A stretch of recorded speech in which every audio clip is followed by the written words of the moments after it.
everyone. We are here with a special guest. I am Miss Fogel, and we're so happy you are here. Welcome to Engage with Sage.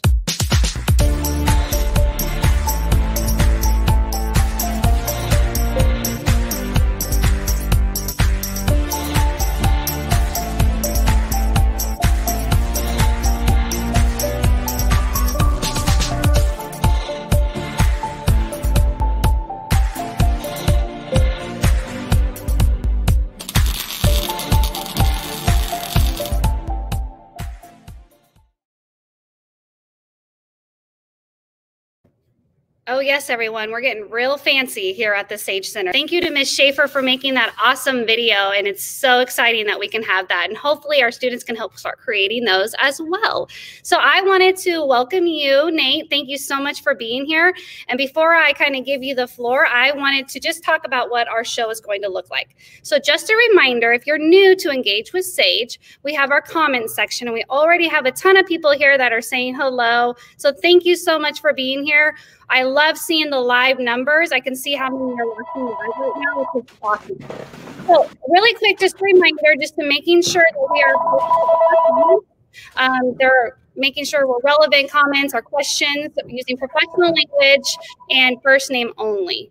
Again, I'm so excited. So our students have been working on researching and developing good questions. So we picked out a few to ask you. So we're super excited about that. And then I am so excited to say my favorite part of the show, and I hope everyone knows it by now, is the hot seat. So we are going to put you on the hot seat, and I'm so excited. So what that means for all of you is that I need you to be thinking of questions. So when we get to the hot seat, we are going to ask live questions that you post in the comments. So I'm super, super excited. So really quick, we have a lot of people here that says hi. Hello, everyone. Yes, Miss Russ, that was a great intro, and I'm so excited. Awesome. Miss Turner is here. Miss Torres is here. And now I'm so excited to give you the floor, Nate. I'm going to leave the screen. It's going to be all you, and I'll be back for the Q&A. All right, Nate? Well, thank you, Cassie. I appreciate it. It's nice to be here, and thanks for inviting me to be a part of this. For everybody out there, my name is Nate Bukaty. Welcome to my basement office where I'm sitting alone, so no face covering for me down here since I'm down here by myself, getting ready for a match that we have tonight for Sporting Kansas City. I am the play-by-play announcer for Sporting KC, and I also co-host a morning show on Sports Radio 810 WHB Monday through Friday from 6 a.m. to 10 a.m.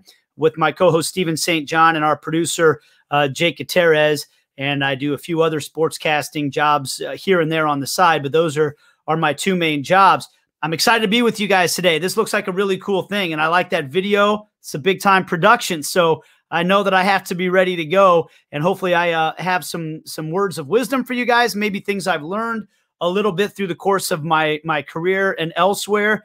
And then I'm going to just get right to your questions, and hopefully I can help you guys answer whatever questions you have and then get on that hot seat. So a couple of things about myself. I'll just give you a quick background on how I got to the position that I'm in today, and hopefully we'll be able to do this as long as I can. Guys, I feel very lucky, and I talk to my own children about this many times. I feel incredibly lucky because I have the rare opportunity to pursue something that I love as a passion every day for my job and get paid to do it. I'm a huge sports fan. Always played sports growing up. I love watching sports. I love playing sports. And I realized at a relatively young age that I wasn't going to be able to play sports for a living because I wasn't talented enough. My talents capped out at the high school level. But maybe I could be talented enough to talk about sports for a living. And that's what I decided when I was about in 5th grade I wanted to do with my life. And I've been lucky enough that it's worked out. Now, luck has played a big part. Sometimes in life, you have to have the opportunities come your way. And but I will say that luck is the intersection of preparation and opportunity. Opportunities come your way in life. It's about whether or not you are prepared for them and you take advantage of those opportunities. So I'll tell you about some of those opportunities I've had and how I try to take advantage of them in my life, and the fact that I'm going to have to continue to do that for as long as I possibly can, or else someone else come take my job because there's a lot of people that would like to get to do this for a living. So when I went to college, I studied journalism and mass communications. That was kind of what you did in school. I went and got internships at radio stations when I was in college. I worked at a small town radio station. I went to the University of Kansas, and I went to a small town radio station about a half an hour south of Lawrence, Kansas, called KOFO Radio in Ottawa. I worked for about $6 an hour DJing country music and doing news reports and farm shows and all these sorts of things. And then I took my first full-time job out of college in a town called Moberly, Missouri, which is a town of about 14,000 people outside of Columbia, Missouri. And I worked there for very little money. I worked a lot of hours. I did farm shows again. I DJ'd country music. I did a lot of things that were not necessarily my passion. But then on Friday nights, I got to broadcast the high school football games and basketball games in the surrounding towns. And so I got to pursue my passion of being a sportscaster. And then because of the internships that I had done in Kansas City when I was in college, which was for free, I did all those internships completely unpaid for some college credit.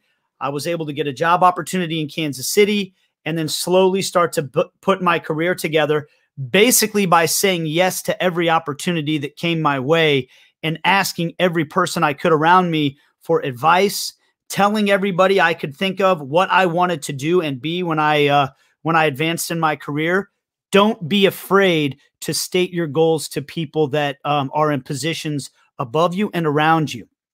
Speak your truth, because that's the only way that other people can picture you doing what it is that you want to do.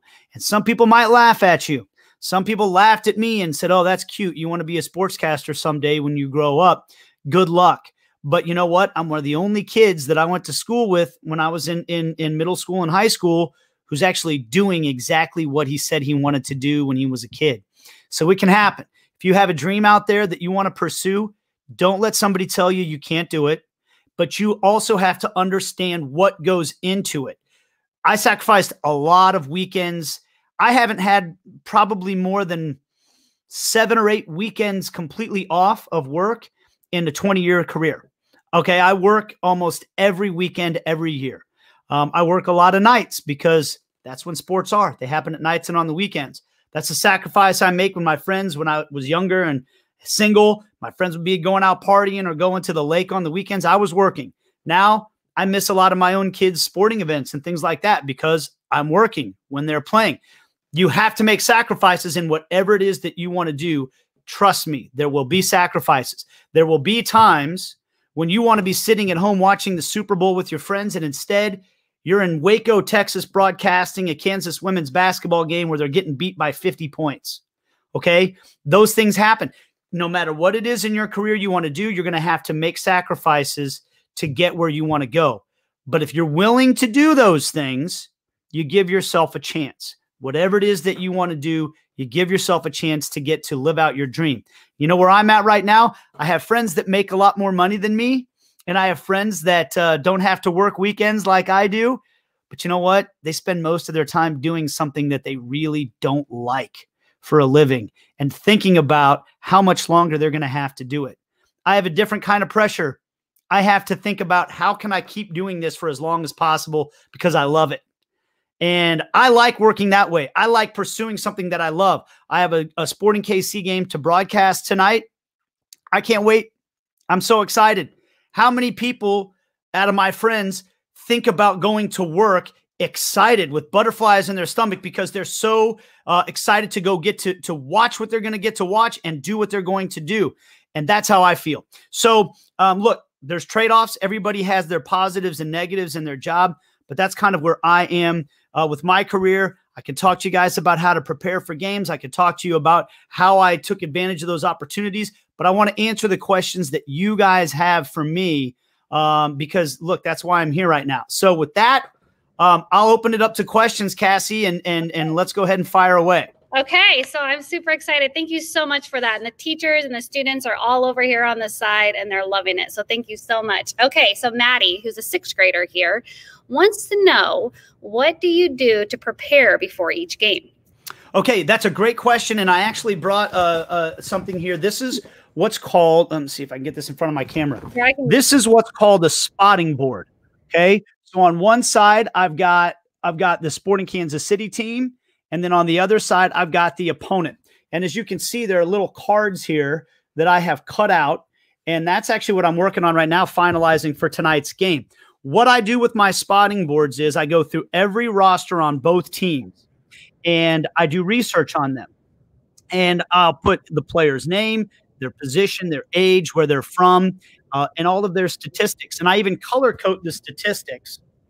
You can see I color code the statistics to where the ones in black are the person's career statistics, the ones in red are last year's, and the ones in blue are this year's. That way I don't have to write last year, this year, career. I just know by what color they are. And then I put some little nuggets of information about each player. And then when I find out what the formation is going to be for the team that day, I cut out the player cards and I tape them down onto this folder in the positions that they're going to play. And then I can take little notes as I go. So that's one of the main things that I do to get ready. The thing is, preparing for a soccer game or any sporting event that you call play-by-play for is like preparing for a test that you guys might have to take at the end of the semester. You get a book this big. I don't know if you guys get books anymore, but you get this much information on an iPad or whatever it is, and you're supposed to understand all that information. But then at the end of the semester, you get a test that's only maybe about this much of the information, right? But you don't know which parts of the book the test questions are going to be about, right? You've got to understand the whole book. Most of the information that I have on here, I will never use in a broadcast. But you know what? I don't know which parts I'm going to have to use and which ones I'm not. It all depends on what happens in the game. And if I'm not prepared for every single player on the roster, that's the player that's going to get put in the game, and I'm going to look like I'm not prepared when he comes into the game to play. So that's the way I look at it. It's like preparing for a big old test, and I have to have all the information I possibly can. This is like my cheat sheet, but I don't really want to look at it too much because if I'm spending my entire game looking down at my spotting boards for numbers and information, then I'm missing the game that's right in front of me, and the most important part of my job is describing the game that's right in front of me. So this is just a reference guide for all the information that I hopefully already still have right up here in my head. Wow. That's the easiest way to describe it. That's awesome. And I love the visual. Thank you so much. Yeah. Miss Duffett is fascinated. And she's always wondered how you guys do it. I was always curious how you did that too.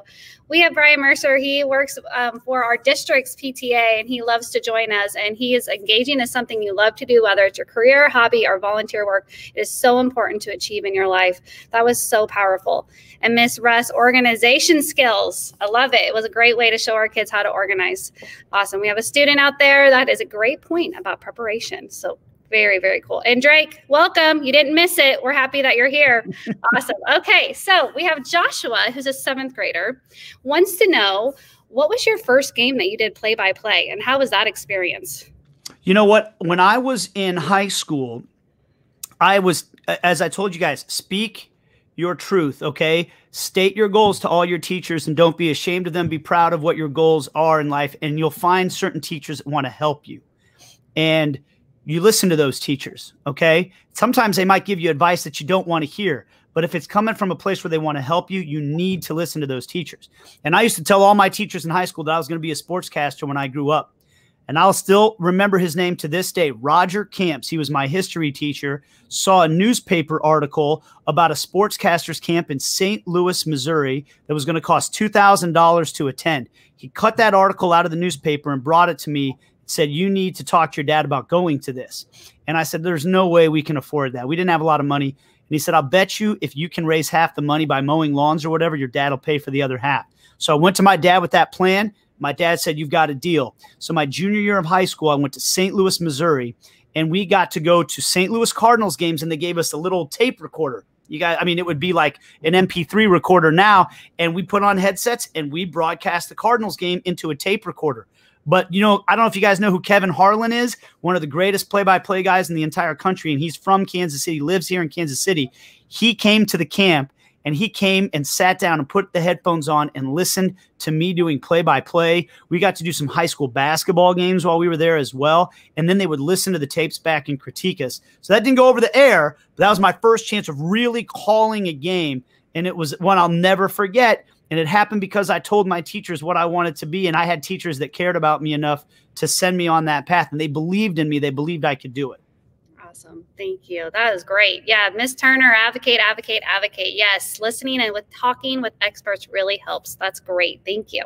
All right.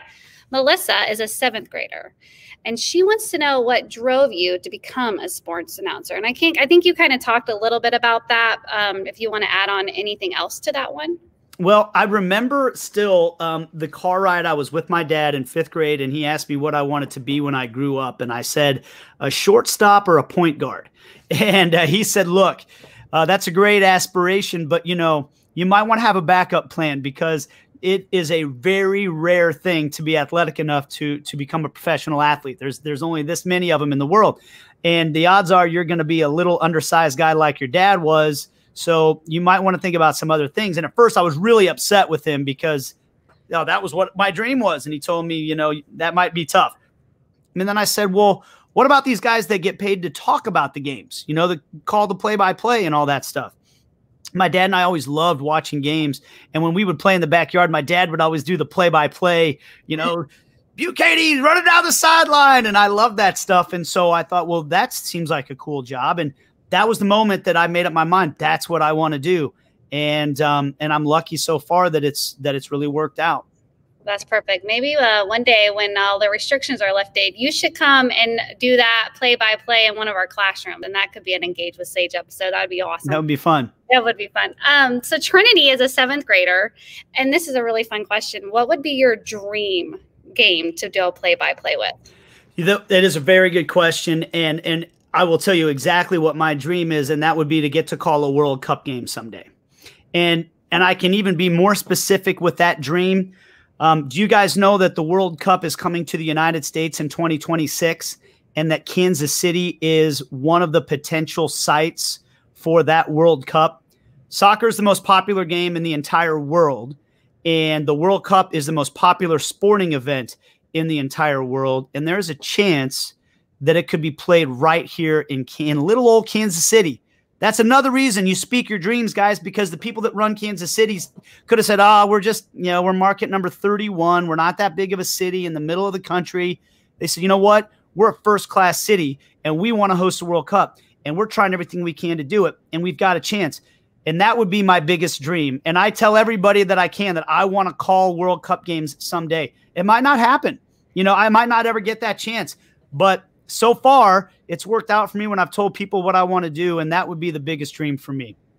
Awesome. Perfect. Yeah, we have a lot of people over here that are super big fans of that as well. And also, we have started esports here at the Sage Center, and so that would be pretty fun. I didn't think about that. Play-by-play for esports. What do you think about that? Hey, that is a exploding industry. And I have never done it myself other than when I play FIFA with my son. I do the play-by-play and while we're playing, and if I'm beating him, he really gets annoyed when I do it. And I used to do it when I was in high school and college with my buddies, and we would play hockey, like Sega hockey and stuff like that. But I've never actually done it professionally. I've never been paid to call an esports game. But I know, and you guys, I don't have to tell you, my son's biggest heroes are kids that are e-gamers. They're bigger heroes to him than the professional athletes that I grew up idolizing. And I know that it's a big money thing, and it's certainly something that is done. Similar type of thing. You can make a lot of money in e-gaming, but there's only a certain number of people that get to make a lot of money doing it. So it's a challenge in that regard to cut through all of the massive amounts of people that are out there doing it. But yeah, it's a growing career field. That's for sure. That's awesome. Okay. So we're about a minute until we get to the hot seat questions. And I know that our audience out there has lots of questions for you. So let's go back to the form that we have. And we have a question from Carson, a 7th grader. And this is actually really interesting because we, here at the Sage Center, we watched you do play-by-play for basketball. So do you have to prepare differently for each sport, or do you use that same organizer and everything that you do play-by-play with? Yeah. So the answer is a little bit. I have a spotting board for virtually every sport that I would call, but the spotting board, of course, looks a little different in each sport, depending on how many people are playing in the game, depending on what the predictability is of where that person's going to be on the field or substitutions. Basketball, you have to have all the players on one board because it's unlimited substitutions. They come and go. For soccer, once I find the formation, I just tape the guys down here, because in professional soccer, they can only, well, this year they can make 5 because of COVID, but usually they can only make 3 substitutions. And once you come out, you can't come back in. So I tape them down there because I know all I do is stick the new player on top in the 3 spots that they go. Football, you want to have a 2 to 3 deep board that shows you where each guy is and who his backup is through the course of the game, because you don't want to be putting cards in and out every time somebody subs in and out of the game. You've got your offensive line at the top, your quarterback right behind them, the running backs right there, the wide receivers outside, and then you have their backup and their third stringer right behind them, so that way you can just know where they are. So you have a much bigger board. Like I would use this whole thing for one team.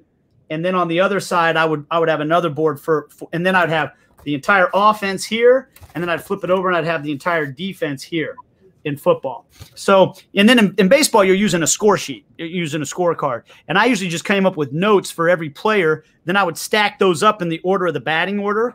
And then, okay, this batter's up. I've got my notes here. And then I flip to the next guy as we go through the order. Wow, great question for Carson, because I wouldn't even have thought of that. Awesome. Okay. This is my favorite time. I get really excited about this time. It is hot seats questions. Let's do it. Yes. So everybody, the only way it works is that you participate. And we know we have a lot of people out there watching right now. So ask away. We'll try to get to almost all of the questions that we can. We're about 9 minutes until the end of our show. So let's get started. Ellie wants to know, here's a hot seat question. Do your friends and family care that you work a lot? Yes, they do. But you know what I try to do is I make sure that the time I have with my family counts. I make the time count. So when I'm home with them, I try to be home with them and make it fun and play. And one of the things that's great about the sporting job now is that my family has tickets and they come to the games. Before COVID, they would come to the games and we would go sit together and have dinner before the games. And so it became a little bit more of a family outing. But yeah, but you know what? My wife works in healthcare. And right now she's working more hours than I am, and it's a lot harder and a lot scarier what she's doing every day. She's risking her health and all those things. So everybody's got to make sacrifices. And I talk to my kids a lot about the fact that, you know what, you like all the things we get to do. You like getting to go to all these sporting events and meet players. And I mean, they're on a first name basis with most of the guys on the team and all that. If you like all those things, then you also have to accept the fact that this is what it takes to be able to have those things in life. Perfect. I know. I love hot seat questions. You don't know what's coming. Here's another one for you. How does the blue fan section affect your calls? I have actually been over there and it is loud. How does that work? That's a great question, Cindy. And it's actually something I was just talking to our entire production crew about this week, because one of the things I think I need to do a better job of during our broadcast, especially when the crowd is there and there's a big moment, I need to shut up. And I need to let the pictures and the audio of the fans reacting tell the story. I was watching the World Series, and there was a famous game in this World Series where Brett Phillips, a former Royal, got the game-winning hit. And the announcers didn't talk for 54 seconds. I went back and I watched, and they just let the pictures of the players celebrating and going crazy tell the story, because that part is every bit as important as the announcer telling you what's happening. Sometimes you just need to see it and hear it. And so, yes, and the crowd at Sporting Kansas City is so good. I need to let them tell the story sometimes and get out of the way. Wow. Great question, Ms. Turner. Okay, here's another one for you. Is there another career you could have seen yourself in that you would be as passionate about as sportscasting? You know what? That's a great question, Brian. And for most of my life, I would have said no. But you know what I started doing about 5 years, well, 5-6 years ago now, was coaching my kids in sports. And I did so reluctantly. I didn't want to be the coach dad. I wanted to be hands off, but we were having a tough time finding parents that could coach. And a bunch of the parents were like, dude, you know about these sports. Why don't you get out there and coach them? And I got to tell you something. I love it, because you get a chance. Being a coach is like being a teacher. And what you guys do as teachers, you guys, I hope you never lose sight of how important it is what you're doing, because sometimes you might be talking to your kids and thinking that maybe they're not paying attention, or maybe they're falling asleep in class, because I did that stuff as a kid sometimes. But I'm telling you 30 years later about my high school teacher, Mr. Camps, and how he changed my life. You never know what little piece of advice about life or an approach to things that you're going to tell these kids is going to change the way they approach life. And I started realizing that with coaching. I like coaching all the other kids more than my own kids. I get my own kids every day to try to give them that advice. But all of a sudden I had this group of kids that I got to know on a personal level and grow with and try to help them. And it makes me realize that in 30 years from now, one of those kids is going to remember something that I taught them.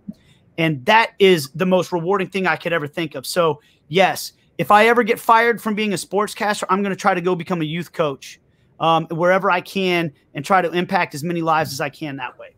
Awesome. Good shout out for our SAGE teachers. We do. I work with the best team there is. So thanks for that shout out. Okay, here we go. Ben, when you decided to be a sportscaster, were you thinking of a specific sport that you wanted to do? Not really. I loved all sports. When I played sports with my dad as a kid, he'd come home from work and he'd say, "What sport do you want to play?" And the only rule he had was it had to be something that was in season. I couldn't pick baseball if it was in the middle of wintertime, and I couldn't pick basketball if it was in the middle of the summertime. You know, that's not in season. So I had to pick something that was in season, but we played every sport. I love all sports pretty much. I love them all. But I will tell you that soccer has become my favorite sport over time. I kind of realized that about 15 years ago, that this is my favorite sport. I love them all, but this is the one I love the most. So I feel really lucky to get to call those. But I've called basketball, baseball, football, and I've loved every one of them. And so I'm glad I kept my options open, because that allowed me to have more. And if you can keep your options open in life, that's just going to give you more opportunities. Perfect. Oh my goodness. We only have a few more minutes. So let's go to the next one. Biggest mess up on the air. Well, I'll tell you guys this, the biggest mess up I ever had, I didn't think I was on the air when it happened, but I was at some of the people watches might know, but I went to a Kansas basketball game as a fan, and I got lucky seats to sit in the front row a couple years ago. And a player came crashing out of bounds, and there was a stat sheet on the table, and I helped him when he crashed out of bounds. And when he got up, he had a stat sheet stuck to his hand, and he was trying to hand it back to me. And when he did, I thought I'd be silly and say, "Hey, no, look, you guys are losing." And I waved the stat sheet at him, and it was on national television. And at the time, I thought it was silly, harmless trash talk or whatever. But I made the K-State fans really, really mad at me. And looking back on it, I completely understand why. I looked like a real jerk when I did that. And so one thing that I will tell you guys, you guys are growing up in a world where you have to be very careful at all times. Anytime something goes out on email or on text or on a video, we all make mistakes in life. We all do some silly things that we wouldn't be very proud of. And you have to be careful that any one of those things can go out to the whole world to see. And even if you think you're a person that, well, I'm not a celebrity, nobody's going to care what I do, you never know. And in today's world, you never know. So that was one of the biggest mistakes and mess ups I've had. And I'll be embarrassed about that probably the rest of my life. So we have those moments. I think the best thing we can do is try to be more careful and be thinking at all times, what would I feel if the whole world saw me doing this right now? And unfortunately, you kind of have to be thinking about that all the time these days. Yeah, super powerful. Okay, here we go. Luke, how has COVID affected your job? Well, I'm doing these things all the time now. For 2 months, I was doing my show from our basement, and my co-host still is to this day. Tonight, Sporting Kansas City is actually playing in Cincinnati, and I won't be there. I'll be in a studio in Kansas City calling it from a monitor because of that. So, we used to be able to go out to Royals games on a consistent basis and go down on the field and in the clubhouse and talk to players. Right now, when I go to Sporting Kansas City training, I have to stay 50 yards away from the field. And I'm not allowed to go up and talk to the players face to face because I can't risk getting any of them COVID. So those are just some of the ways that it's been affected. Wow. Okay. Great question, because I didn't even think about that. Yeah. All right. Here we go. What is your best player interaction? Oh, man, there have been a lot of really good ones. Boy, that's hard to think of the best one. Well, there's a player right now. The one that's on the top of my mind right now is there's a player right now named Elie Sanchez who plays for Sporting, who's one of the best guys. And he was gone for a month this year because his father was battling cancer, had been battling cancer for 6 years. He's from Barcelona. So he flew home in the middle of the season, and he didn't tell anybody why, just said it was a personal matter. And I've gotten to know Elie over the years, so I found out that it was because his dad was sick, and I texted him, and wished him well. He came back, and his dad died about a week later after he came back. This was just about 3 weeks ago. And I had met his dad a few times, gotten to know him, and thought he was a great guy. And I thought Elia was a great guy. And I thought, you know what? I bet you the fans would really want to know what you're going through right now, but it's not my business to tell something if you don't want it told. So I asked him if he would be okay with me paying tribute to his dad on the broadcast. And he said yes. And I was really worried about it because I didn't want to be nosy or anything like that. I did it because I cared about him. Well, his brother and his mom happened to be watching back in Barcelona, and our broadcast went over ESPN to Barcelona, and he saw it. And he told me that everyone in his family appreciated it. He asked me for a clip of it so he could have it himself and watch it. And, you know, he cried when he told me that he really appreciated the tribute that I gave his dad and the words that I spoke about him. And that meant a lot to me because, you know, you got to remember, these are human beings that are playing these sports. A lot of times I think people forget they have emotions, they have fears and hopes and dreams and families just like we do, even though they look like these big superstars. And I think it's important for all of us to remember those things when we're talking about them in that context. So that meant a lot to me. Awesome. And thank you so much for sharing those special moments. This is our students show. And so that's why we kind of leave all the questions up for them. And so we're so happy that you were able to join us today. Unfortunately, we didn't get to all the questions, but you were amazing. And so there was a few people that would like to just say thank you for sharing that moment. It is a good lesson. What I feel like if the whole world saw me right now, that is really powerful. Luke, thank you so much. Again, we have Ellie. Thank you for coming to engage with Sage. And thank you so much. Everybody out here, we just absolutely appreciate you being here and super excited. If you were able to join our show late, you can always go back and watch it on the YouTube channel because it'll always be out there. And so always be out there to share. So Selena, thank you for sharing. And the comments just keep coming back. So we really appreciate your time and we really appreciate you being here. But at this moment, we will let you get back to your work. Anything else you would like to say to send off? Watch the Sporting Kansas City game tonight at 6:30. Hey, if Sporting KC win the game tonight, we're in first place in the Western Conference, and there's only 2 games in the regular season after this, so we got a chance to try to go win a trophy for Kansas City. So I hope you can watch on Fox Sports Kansas City. And hey, guys, thank you so much for having me. Anytime you want me, just let me know, and I'll be happy to come back. Thanks for listening to me, and have a great day. Awesome. Can you believe it? That was amazing. That was so exciting. And you know what makes this show great? You guys. And it was our first guest we got to put on the hot seat, and he did pretty well.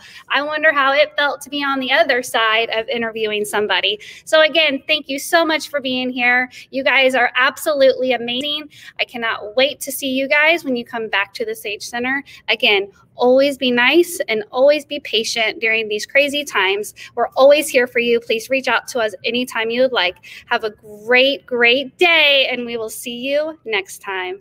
Bye.